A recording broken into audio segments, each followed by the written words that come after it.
Digital technology has been changing the way we live and the way we play, as well as the way we work. It's one of the key levers that Shell can use to add business value. What we mean by this is that it can increase productivity, it can increase efficiency, as well as lower costs.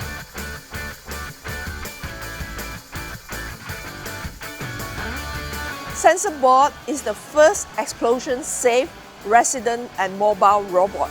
ATEX or IECX are standards which help us ensure that the equipment we bring into our facilities are not going to ignite any of the hydrocarbons that may be found. You need that explosive certification so that we can drive into an active facility and really investigate what the situation is in a live plant.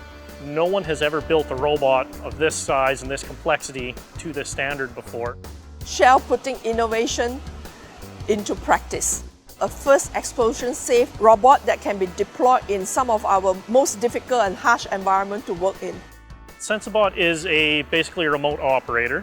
The idea is that this robot should be able to go anywhere in a facility that a human does and relay the same information to a remote human as if that person was actually physically there walking through the plant. It's got a variety of sensors and cameras on it so they can relay any information that a human will be able to pick up. It can hear, it can see, it can feel temperature and vibrations and measure distance and just generally understand where it is in its environment.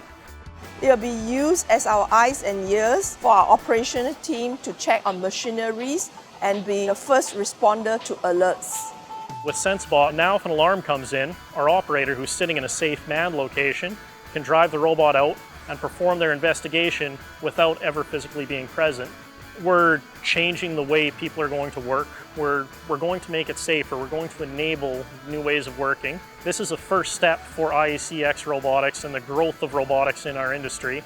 And I think as years go on, you're going to see a lot of other robotics that are built off the lessons and platforms and foundations that we've laid out here with Sensabot.